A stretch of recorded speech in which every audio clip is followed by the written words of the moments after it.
Bismillahirrahmanirrahim. Assalamualaikum warahmatullahi wabarakatuh.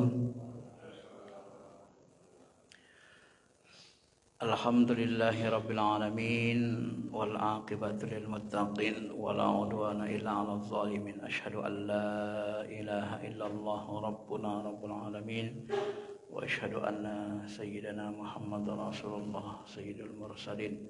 Allahumma salli ala sayyidina habibina syafi'ina wa maulana Muhammadin wa ala alihi wa sahbihi ajma'in, amma ba'd. Bapak Ibu yang dirahmati Allah Subhanahu wa taala, salah satu buku yang membahas bagaimana cara setan dan pasukannya menyesatkan manusia adalah buku Talbis Iblis yang ditulis oleh Ibnu Jauzi. Sebagaimana kita ketahui bahwa iblis ini tercipta dari api. Dia terusir dari sorga karena kesombongannya, egonya. Karena sombong, merasa lebih dari Nabi Adam. Jadi kalau kita pahami secara sederhana, godaan bagi iblis itu yang dia tidak bisa mengalahkannya adalah godaan dari egonya. Ego itu lebih berat. Kalau kita, godaan kita lebih banyak. Ada iblis, hawa nafsu, ego kan. Kalau iblis dia kalah dengan egonya, sehingga dia sombong, tak mau mentaati Allah, sehingga dia terusir. Kemudian dia nikah dengan sebangsa jin yang perempuan, punya anak perempuan. Lalu anaknya yang perempuan itu dijinahinya, dinikahinya, lalu lahirlah namanya setan-setan, setan bangsa jin. Dan setiap manusia lahir akan lahir juga pasukan iblis yang mendampingi manusia. Itulah yang kita kenal dengan nama Qarin. Jadi pasukan iblis itu banyak, Pak.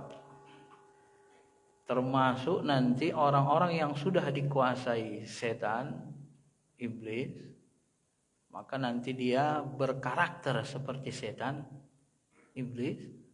Sifat-sifatnya sama dengan sifat setan.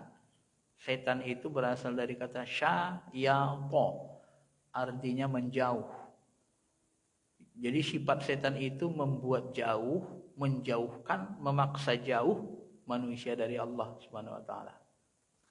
Nah, kalau ada manusia punya karakter seperti ini, menjauhkan manusia dari Allah, menghalang-halangi manusia dekat dengan Allah, memaksa manusia jauh dari Allah, sebenarnya dia sudah masuk dalam kelompok setan sebangsa manusia. Maka Tuhan menyebut syayatinal ins wal jin. Setan itu ada bangsa manusia, ada bangsa jin. Setan bangsa jin, ya jin yang jahat-jahat menjadi setan. Setan bangsa manusia, manusia yang jahat-jahat menjauhkan manusia dari Tuhan, itu adalah setan juga. Maka setan itu bisa juga dipahami sebagai sifat atau karakter, bukan hanya sebagai makhluk gaib saja, ya. Bapak Ibu jemaah yang dirahmati Allah Subhanahu wa taala. Allah taala berfirman, "Innasyaitana lakum aduwwun fattakhidhuhu aduwwun. Innama yad'u hizbahu liyakunu min ashabis sa'ir." Ya, surah Al-Fatir 35 ayat 6. Sesungguhnya setan itu adalah musuh bagimu, ya. Maka anggaplah atau fattakhidhuhu, angkatlah, jadikanlah dia sebagai adu. Jadi memang Allah menyuruh kita memusuhi, menjadi musuh bagi setan. Ya. Kenapa dia diangkat atau dijadikan sebagai musuh? Karena kata Allah, karena sesungguhnya setan itu yad'u.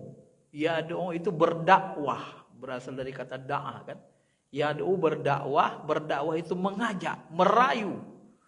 Ya, karena setan-setan itu merayu, mengajak manusia, mengajak semua makhluk. Supaya apa? supaya liyakunu min ashabis sa'ir, supaya mereka semua menjadi penduduk neraka sa'ir. Supaya banyak temannya di neraka. Gitulah Pak ya.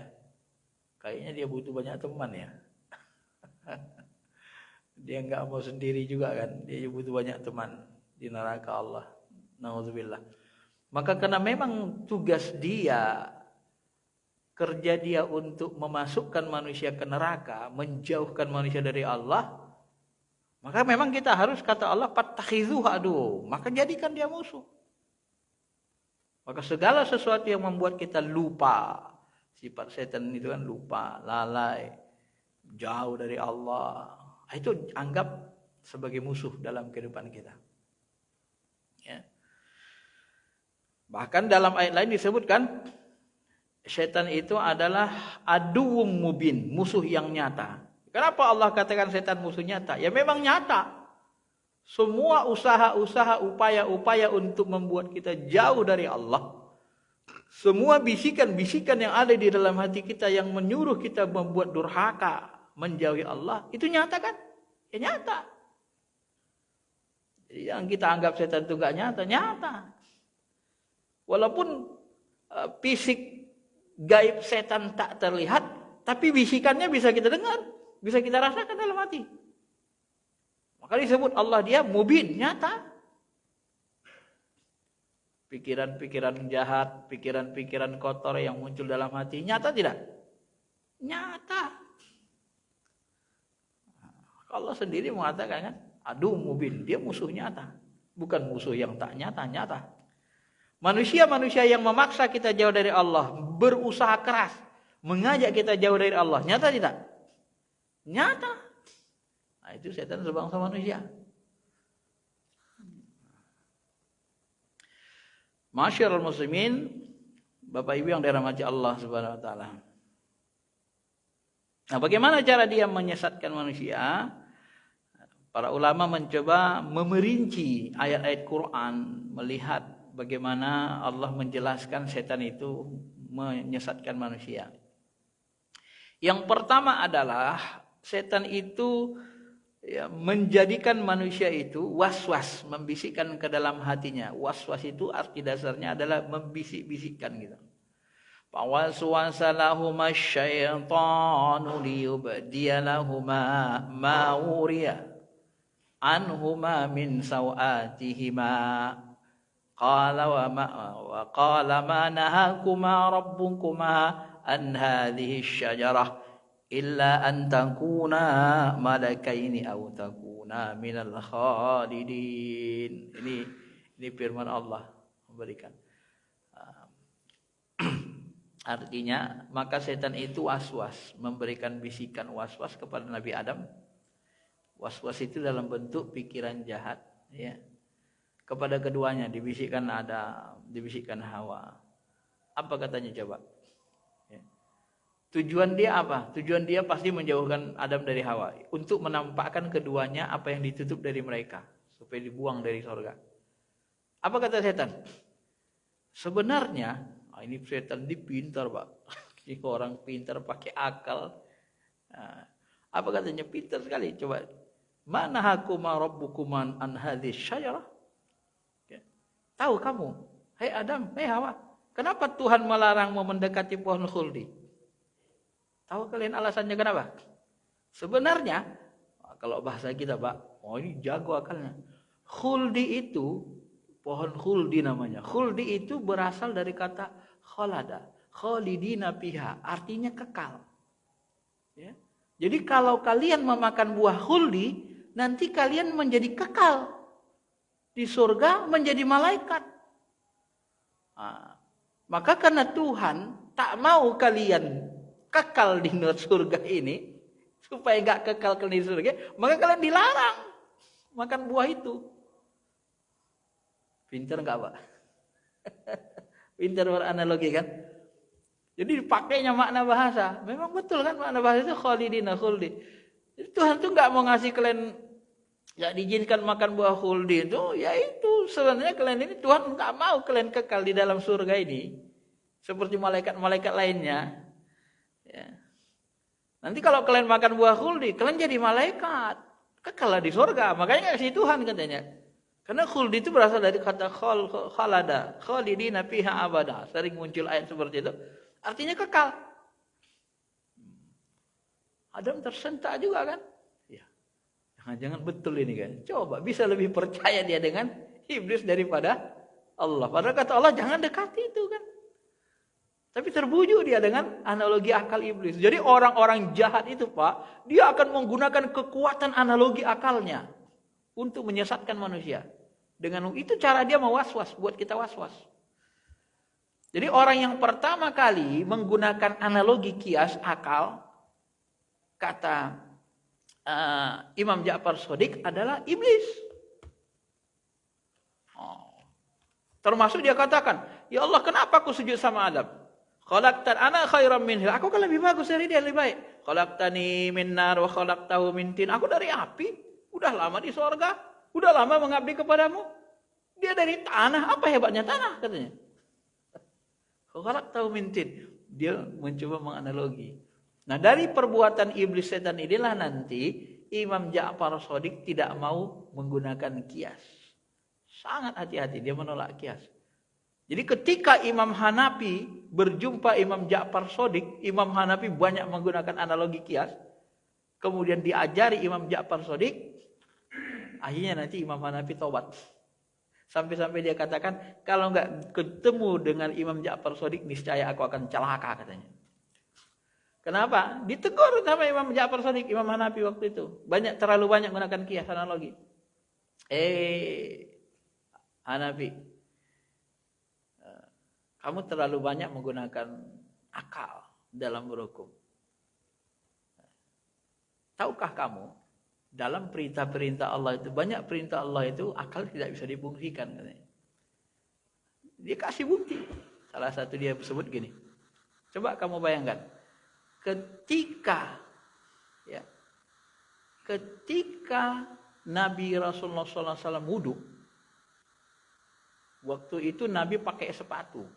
Lalu ketika wudhu bertayamum, Nabi SAW mengusap atas sepatunya. Pertanyaannya, mana lebih kotor sepatu bagian atas dengan sepatu bagian bawah?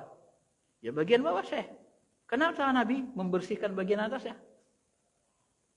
Seharusnya kalau pakai akal, kita berwudhu atau tayamum, yang dibersihkan telapak sepatu, kan itu yang kemungkinan besar bernajis. Tapi kenapa yang disapu Nabi atasnya bukan bawahnya? Iya ya katanya. Artinya dalam perintah-perintah Allah itu tidak semua ada yang bisa, tidak mesti semua bisa dinalar akal. Tapi iblis kadang memainkan akal kita untuk menyesatkan kita. Maka orang-orang yang sesat itu ya, banyak sekali pintar dan menggunakan akal. Tetapi akalnya tunduk kepada hawa nafsu. Nah, itulah model iblis setan.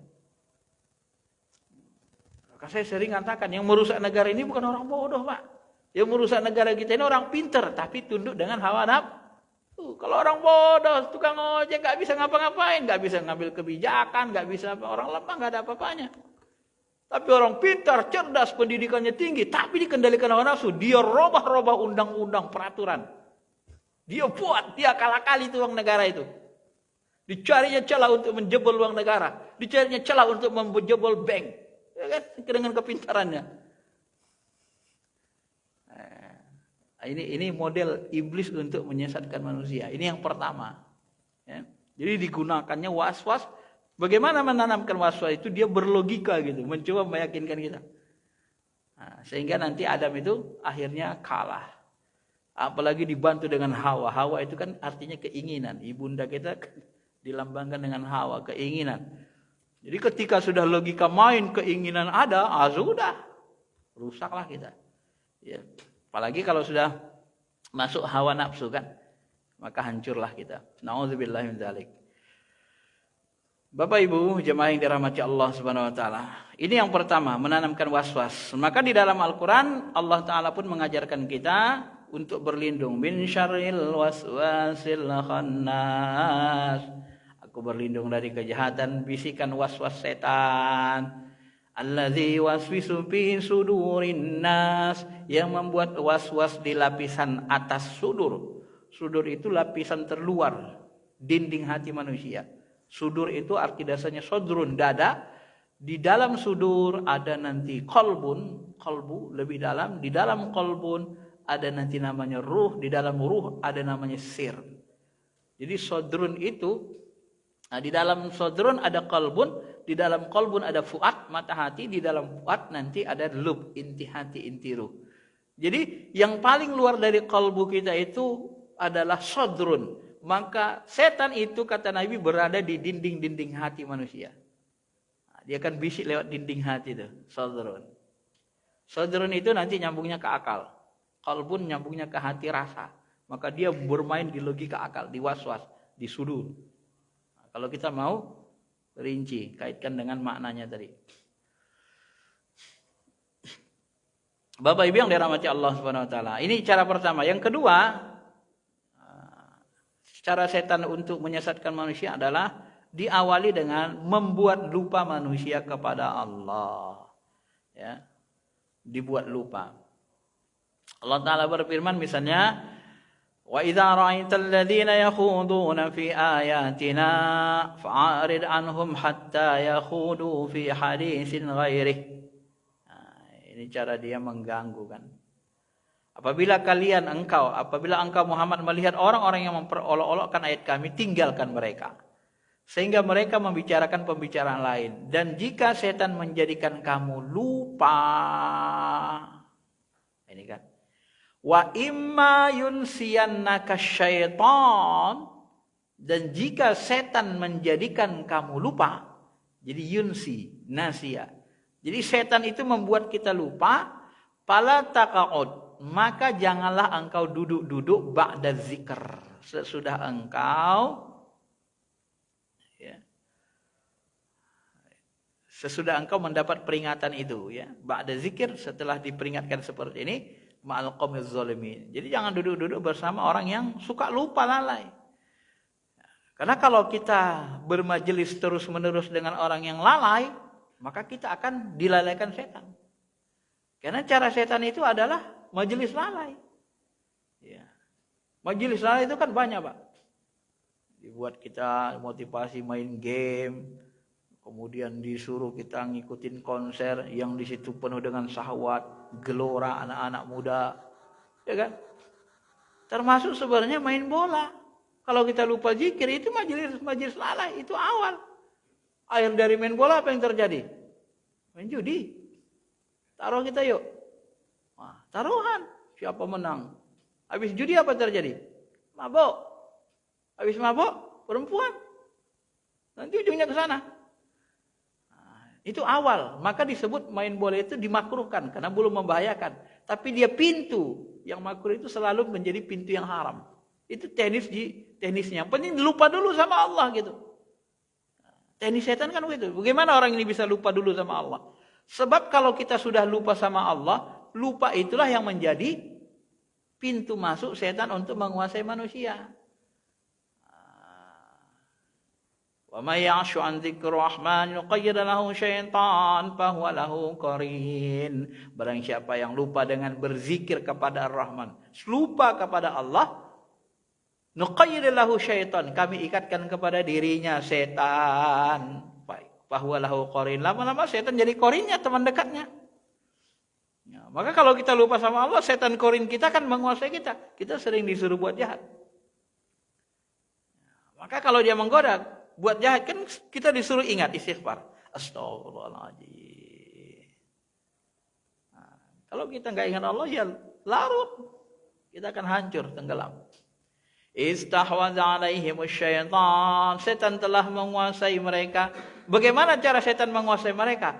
Fa'ansahum dzikrullah. Caranya mereka dibuat lupa kepada Allah. Siapa yang bisa dibuat lupa oleh setan? Hanya mereka-mereka yang lupa dari zikrullah, yang lupa kepada Allah. Maka bukti yang paling nyata, orang-orang yang kerasukan setan dipastikan dia bukan orang ahli zikir. Dipastikan dia pasti lupa saat itu, kosong, lupa dari Allah. Kalau dia isi ingat Allah, setan nggak bisa masuk. Termasuk orang yang dipengaruhi, dihipnotis. Dia kalau berzikir ingat Allah, hipnotisnya langsung hambar. Nah, itu kekuatan zikir. Maka Bapak Ibu yang dirahmati Allah Subhanahu wa taala, kita diperintahkan Allah selalu berzikir ingat Allah supaya apa? Supaya energi ruh kita ini kuat. Ruh kita berenergi. Ketika energi kita kuat, rohani kita kuat, sering berzikir, maka setan akan melemah. Maka setiap kali kita makan, minum, berbuat baik disuruh baca bismillah. Makan, jangan sepele walaupun makan. Bismillahirrahmanirrahim. Ingat Allah. Kalau kita makan tidak baca bismillah, setan yang bersama kita termasuk qarin, dia ikut makan, maka dia akan sehat, dia akan gemuk, dia akan bertenaga, dia akan kuat, lebih mudah menguasai kita. Tapi kalau kita setiap buat baik baca bismillah, dia menjadi kurus, kering, lemah, menjadi semakin lama semakin tidak bertenaga. Bagaimana cara makan ikut setan ikut makan, Tuan? Ustaz. Setan makan gimana caranya, Pak? Kalau kita makan nasi gimana dia? Ikut makan. Nah, kalau dalam ilmu perjinan, bukan perizinan ya, jinan gitu. Setan jin itu makan itu seperti dihisap gitu intisarinya. Oh, dihisapnya gitu intisarinya. Begitu model dia. Jadi hirupnya saja. Jadi begitu kita makan, makannya itu ikut dia makan. Dan dia model makannya dihisap intisarinya. Dihambar dia. Begitulah cara setan makan. Kalau makanan kita disuruh Nabi ditutup, jangan tidak ditutup. Supaya setan tidak menyedot intisarinya ikut makan. Ya. Masuk keluar rumah bismillahirrahmanirrahim, tutup pintu bismillah, setan enggak bisa jebol. Masuk kita ke kamar mandi, auzubillahi minal khubzi minal khaba'is. Aku berlindung kepadamu Allah dari khubz wal khaba'is. Setan laki-laki, setan perempuan, dari keburukan, kuman dan setan. Langsung ada pagar gaib dalam diri kita. Dia enggak bisa melihat jasad kita, enggak bisa melihat aurat kita. Kalau kita enggak minta perlindungan, mohon maaf, dalam hadis ini disebut dimain-mainkannya kemaluan kita. Ada setan khusus main-mainkan kemaluan. Begitu kita masuk ke toilet, sudah mulai datang syahwat. Tak apa-apalah kerja itu. Apalagi anak muda. Karena dirangsangnya kemaluan kita. Nah, ini model setan. Dia selalu diawali dengan lupa kepada Allah, baru dia bisa menguasai. Orang yang selalu zikir ingat Allah, selamanya tidak akan bisa dikuasai setan. Tapi orang yang selalu lupa sama Allah, mereka akan sangat-sangat mudah sekali dikuasai setan. Karena penguasaan itu berawal dari lupa. Anak-anak kita pun gitu, Pak. Kalau sudah lupa dia dengan nasihat pesan orang tuanya, jahatlah itu. Tapi kalau dia masih diingatnya nasihat orang tuanya, kata makku begini, ayahku begini, udah dia masih terpagar. Tapi kalau sudah lupa dia, jahatlah itu. Masyarul muslimin, Bapak Ibu yang dirahmati Allah. Yang ketiga, cara setan menyesatkan manusia adalah memberi angan-angan kosong. Ya'iduhum wa yumannihim wa ma ya'iduhumus syaitanu illa ghurura. Setan itu memberikan janji-janji kepada mereka dan membangkitkan angan-angan kosong. Padahal setan itu tidak menjanjikan kepada mereka selain tipuan belaka. Suka ngasih janji muluk, bohong-bohongin orang. Ini sifat setan, Pak. Dibuatnya orang berhayal. Nanti kalau kamu begini. Maka kalau dalam yang setahu di dalam ilmu dunia perdukunan, kalau kita perhatikan dukun-dukun itu ya di YouTube tuh banyak dukun-dukun. Mereka itu, Pak, dijanjikan setan. Ya, mereka akan dimasukkan ke surga. Nanti kalau kamu mati kamu akan begini, mulia surga-surga.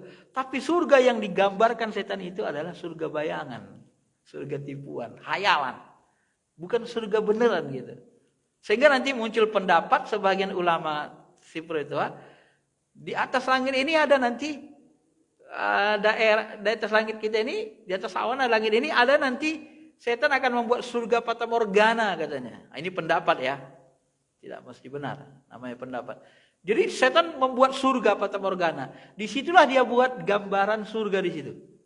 Jadi ketika orang-orang dukun itu dekat dengan setan, dia janjikan surga, Pak. Begitu banyak buat jahat pun nanti kalau mati masuk surga katanya. Dia yakin dia masuk surga mati. Makanya nggak mau tobat dia. Jadi kalau ditanya, kamu kenapa menyantet orang? Ya, aku kan bantu orang katanya. Coba dia bantu orang. Orang minta tolong sama aku bantu katanya. Coba. Tapi bantu buat jahat. Tapi dia akalnya udah ketutup. Dia anggap dia bantu yang baik. Padahal bantu buat jahat. Ngeri nggak gitu? Meyakini yang jahat jadi baik. Maka ciri-ciri setan itu suka berbohong, suka memberi orang janji palsu, suka memberikan angan-angan kosong. Janji palsu itu kan memberikan angan-angan kosong. Ya kan? Nah, itu sifat setan itu, Pak. Dan kalau manusia ada yang seperti ini, itu sudah kerasukan setan namanya. Setan sebangsa manusia. Janjikan nanti kalian akan begini. Tahu-tahu nggak ada dilakukannya. Cuma janji-janji bohongan-bohongan, ya kan? Orang sudah berangan-angan, tahu-tahu dia nggak memberikan apa-apa. Nah, ini model setan baik sebangsa jin, sebangsa manusia sama. Karena setan itu memiliki sifat karakter yang sama. Ma'asyiral muslimin, Bapak Ibu yang dirahmati Allah. Yang keempat, menghiasi perbuatan manusia sehingga manusia memandang perbuatan itu jadi baik. Perbuatan buruk dianggap baik. Wa idz zayyana lahumusy syaitanu a'malahum qala la ghaliba lakumul yawm minan nas wa inni jarul lakum. Nah ini kan. Ini kejadian waktu perang Badar. Apa kata setan? Ya. Ketika setan menjadikan mereka memandang baik pekerjaan mereka. Jadi setan itu memotivasi menjadikan orang-orang kafir Quraisy itu dianggap perbuatan jahat mereka melawan Muhammad itu baik. Lalu dia katakan, apa katanya waktu perang Badar itu? La ghaliba lakumul yaum minan nas. Kafir Quraisy, hari ini tidak akan ada pasukan manusia manapun yang menang bisa menghadapi kalian semua. Wa inni jarul lakum. Aku adalah tetangga, aku adalah di posisi di pihak kalian. Wow. Waktu itu kata ulama setan berubah menjadi seorang manusia. Dia motivasi itu pasukan kafir Quraisy. Ya. Dan motivasinya luar biasa. Pada hari ini, la ghalibakal yaumun, la ghalibalakumul yaum minan nas. Tidak akan ada manusia yang mengalahkan kamu hari ini. Kamu paling hebat.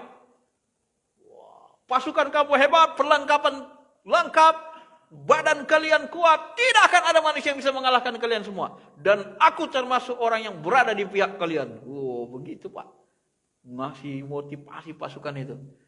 Ngeri juga ya. Tapi kata Allah, falamma tara'atil fi'atani nakasa ala aqibai. Maka tatkala kedua pasukan di perang Badar itu saling melihat berhadap-hadapan, setan nakasa ala aqibai, setan balik ke belakang. Balik ke belakang, apa dia katakan? Wa qala inni bari'um minkum. Aku katanya ini bari'um minkum. Aku enggak tanggung jawab ya. Aku berlepas diri ke dari kalian. Aku enggak tanggung jawab. Inni arama la tarawna inni akhafullah wallahu syadidul iqab. Sesungguhnya aku berlepas diri dari kalian. Aku enggak tanggung jawab. Aku bohong-bohongi kalian. Sesungguhnya aku sebenarnya bisa melihat Jibril, bisa melihat malaikat-malaikat yang marah. Aku bisa dapat melihat apa yang tak bisa kalian lihat. Sesungguhnya sebenarnya aku sendiri walaupun jahat-jahat gini takut sama Allah katanya. Takut sama azabnya dan Allah sangat keras siksanya. Dia aja takut Pak, tapi bandel. Tetap durhaka. Tapi dia takut. Dia lihat Jibril datang, ikut di perang Badar itu turun, dia pun ketakutan, lari dia. Naka soal akibai. Akhirnya dibiarkannya orang kafir mati. Nah ini model orang jahat, orang munafik, setan begitu Pak. Jadi sering memprovokasi kita. Jadi ketika diprovokasinya kita untuk berkelahi bertempur, begitu orang berkelahi bertempur, dia pergi. Kenapa? Memang sifat dia mau ngadu domba aja kan, mau rusak. Baik sebangsa jin atau sebangsa manusia, kalau punya sifat karakter seperti ini, itu setan. Maka sifat setan itu ngadu domba. Ya, buat orang berkelahi. Ya. Dan setelah orang berkelahi, dia pergi. Dia senang tepuk tangan di belakang. Itu bedanya. Tapi kalau Nabi perang dia nggak lari, dia jadi pimpinan pasukan, dia dalam terjun di situ kan. Kalau setan nggak lari dia. Ini bairi minkum. Aku nggak tanggung jawab ya, nggak tanggung jawab sama kalian katanya. Bapak Ibu yang dirahmati Allah Subhanahu Wa Taala. Nah, nanti semua perbuatan kita itu dibuat setan kita jadi baik ya. Dalam ayat lain disebut Rabbi bima aghwaytani la uzayyanna lahum fil ardi wa la ughwiyannahum ajma'in. Ya Tuhanku, karena Engkau memutuskan aku sesat, telah mengutukku, pasti la uzayyanna. Aku akan membuat manusia memandang baik perbuatan maksiat jahat mereka, dan pasti aku akan menyesatkan mereka semua. Ini komitmennya. Jadi perbuatan-perbuatan buruk, mabuk, kalau tahun baru, Lebaran itu kalau nggak mabuk rasanya nggak jantan gitu kan. Jadi ukuran jantan itu Pak untuk anak muda tertentu itu mabuk. Ya. Tamat sekolah kalau nggak berzina, nggak melepas perawannya, nggak disebut apa gitu kan. Nauzubillah. Ini perbuatan pikiran-pikiran hantu setan iblis. Jadi mereka membuat perbuatan jahat itu dipandang seolah-olah baik. Maka orang-orang jahat itu merasa mereka orang baik gitu loh. Tapi ukuran hawa nafsu mereka, bukan ukuran syariat Islam. Coba perhatikan orang-orang jahat itu. Yang menentang kebaikan, mereka merasa paling baik. Mereka merasa ya nggak takut neraka. Mereka merasa pasti penduduk surga. Ya, kalau kayak gitu ulama itu ngapain diikutin? Bagus aku masuk ke neraka daripada ikut ulama seperti itu. Coba. Itu kan salah satu bahasa setan itu. Begitu dimasukkan dia ke neraka, minta keluarnya dia. Jangankan masukkan neraka, bakar aja juga tangannya. Di kompor gas itu. Tahan gak dia? Kalau tahan, baru ngomong kayak gitu. Kalau gak tahan, gak usah. Itu kan bahasa setan sebenarnya, Pak.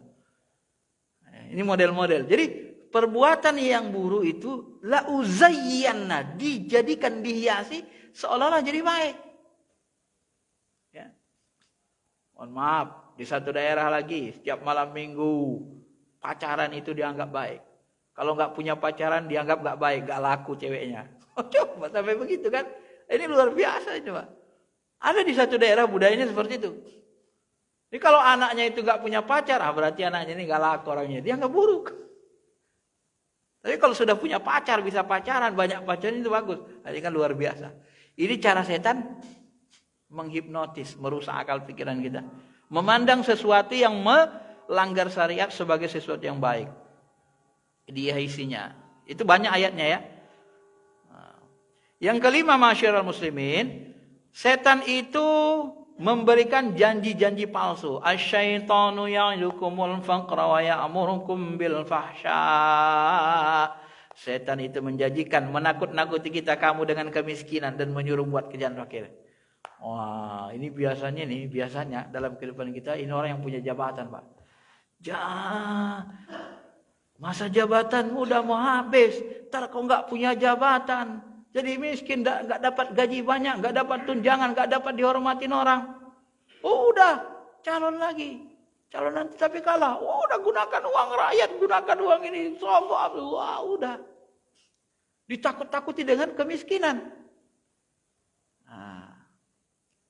Kalau orang-orang pengusaha yang sombong itu gini ngomongnya, kamu kalau nggak kerja sama gua, mati lu, istri lu, anak lu gak bisa makan katanya.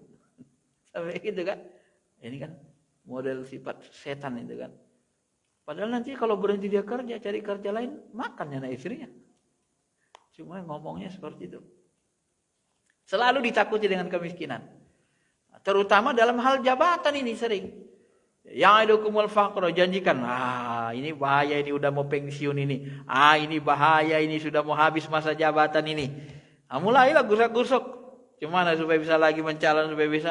Kalau enggak bahaya ini. Nanti kau fakir, kau miskin, enggak dihormatin orang lagi, gini-gini. Udah mulai dijanjikan gitu, Pak. Sehingga ketakutannya besar sekali, semakin besar. Sehingga motivasi buat jahat itu wa ya'murukum bil fahsya. Kalau sudah ketakutan begitu, takut miskin berlebihan, wa ya'murukum bil fahsya, mudahlah dia menyuruh buat jahat. Baru masuk. Udahlah. Calon lagi, itu ambil uang negara, udah sogokin aja semua. Berapapun terjadi, yang penting jabat. Nanti kan pulang uangnya, gitu banyak proyek bisa kita makan. Nah, udah mulai Pak. Hitung-hitunglah, proyek ini sekian miliar, udah modal sekian miliar, kan dapat itu sekian miliar. Ini model pikiran jahat setan tadi. Berawal dari itu ya. Kan dia memberikan ya'idukumul faqra, janji-janji palsu untuk membuat kita miskin. Dijanjikannya kita atau ditakutkannya kita miskin. Masyarul muslimin, padahal kata Allah, inna kaidah syaitan kana dha'ifa. Tipu daya setan itu sebenarnya sangat lemah. Nah, yang keenam ini tipu daya, nipu-nipu. Dan tipu daya setan ini kalau kita berzikir dekat dengan Allah, dia menjadi lemah, sangat lemah. Ya. Maka kata Allah Subhanahu wa taala sebenarnya alladzina amanu yuqatiluna fi sabilillah walladzina kafaru yuqatiluna fi sabilit taghut faqatilu awliya syaitan inna kaida syaitani kana dha'ifa. Orang beriman berperang, berjuang, berbuat baik, istiqomah di jalan Allah, dan orang kafir berperang, berbuat jahat, istiqomah di jalan taghut, jalan keburukan, ngikuti setan. Maka perangilah kawan-kawan setan itu, karena sesungguhnya tipu daya setan itu lemah. Jadi kalau orang sudah istiqomah, teguh di jalan Allah, maka tipu daya setan itu akan menjadi lemah bagi mereka. Yang berikutnya kita ringkas ya sedikit lagi, saddun, menggoda, menghalangi, mengganggu. Bahasa Quran, in yanzaghannaka wa imma yanzaghannaka minasyaitan nazghum. Apabila kamu ditimpa gangguan, waswas bisikan setan, maka pasta'idz billah, berlindunglah kepada Allah. Ya, dalam bentuk gangguan-gangguan ya. Hampir sama tadi dengan bisikan-bisikan itu. Kita diganggulah banyak, semua yang mengganggu kita, menghalangi kita dari Allah, dari taat itu termasuk perbuatan setan. Maka nanti dalam ayat lain juga disebutkan, aku mendapati dia dan kaumnya menyembah matahari selain Allah, kata burung hudhud, dan setan telah menjadikan mereka memandang indah perbuatan mereka, lalu mereka menghalangi mereka dari Allah, jalan Allah. Lalu setan-setan itu menghalangi mereka dari jalan Allah sehingga mereka tidak dapat petunjuk. Fasaddahum, bahasa lainnya saddun. Saddun itu menghalangi mereka dari ansabilillah. Jadi setan itu menyesatkan kita dengan cara menghalang-halangi, menggoda, mengganggu-ganggu kita dari melaksanakan taat, supaya kita tidak mau mentaati Allah. Yang berikutnya, setan itu menghancurkan kita dengan cara menciptakan permusuhan. Nah, ini al-adawah tadi yang kita sebut domba itu. Ya. Innama yuridu syaitanu ayyuqi'a bainakumul adawata wal baghdha fil khamri wal maisiri wa yasuddukum an dzikrillah. Muncul lagi ayat wa yasuddakum. Sesungguhnya setan itu ingin meletakkan yuki abainakum, meletakkan di dalam hati kamu adawah, permusuhan, wal baghdha, kemungkaran, saling marah. Jadi setan itu selalu meletakkan adawah supaya kita bermusuhan sesama muslim. Maka ada doa itu kan, doa orang beriman diajarkan Allah Taala, wala taghilna ala anfusina. Apa itu bahasanya? Kita minta ampun, kemudian ya Allah jangan jadikan ghillun lilladzina amanu, jangan jadikan hati kami ghillun, ada rasa dengki, benci kepada orang-orang beriman. Ini salah satu doanya. Kenapa? Karena memang setan akan selalu membuat kita membenci. Ya, dan ciri-ciri orang kafir itu, orang durhaka itu, kata Allah dalam Quran, mereka memandang rendah orang beriman. Orang beriman itu dianggap rendah, sepele, gak ada apa-apanya gitu. Itu hati orang kafir. Nah, itu cirinya. Ya. Jadi kenapa setan menyuruh kita minum khamar, setelah khamar hilang akal, maki-makian, bunuh-bunuhan, judi juga gitu. Jadi dengan judi, dengan khamar, enak kali lu ya, lu sudah menang, nggak mau berhenti pula main terus, udah maghrib bro, nggak bisa, pokoknya sampai habis duitnya baru berhenti. Ada yang model gitu kan, kalau di kampung-kampung ada juga gitu Pak. Main judi itu sampai maghrib pun gak mau berhenti. Ya, akhirnya berkelahi. Ya. Ini karena dekat dengan apa? Itu memang majelis setan. Maka perbuatan jahat itu nanti akan menimbulkan permusuhan dan kebencian sesama. Bapak Ibu yang dirahmati Allah Subhanahu wa taala, yang terakhir adalah ini hampir sama, cuma Al-Quran membahasakannya dengan khauf, menakut-nakuti. Ya. Kalau tadi menakuti dengan miskin, ini menakuti dengan hal yang lain. Innama dzalikum syaiton yukhawwifu awliya'ah. Sesungguhnya mereka itu tidak lain hanyalah setan menakut-nakuti kamu dengan kawan-kawannya. Karena itu jangan takut kepada mereka. Jangan bro sama Nabi, sama orang sahabat itu nggak kuat. Ya kalau nanti mereka bisa menang ngalahin kafir Quraisy, ngalahin Persia Romawi, ngalahin ini, ngalahin orang Yahudi kuat-kuat. Hebat-hebat. Muhammad itu sama pasukannya, sama kawan-kawannya lemah. Apa aja berlindung sama mereka. Nah, muncullah ayat nanti yang orang munafik untuk mengatakan melarang mengambil aulia orang itu. Nah, itu model-model ya setan menyesatkan kita. Saya kira itu saja penjelasannya dari berbagai ayat Al-Quran kita rangkum.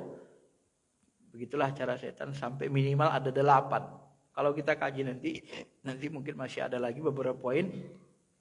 Tapi untuk saat ini kita temukan 8 ayat untuk yang menjelaskan bahwa teknis atau cara setan menyesatkan manusia. Begitulah modelnya.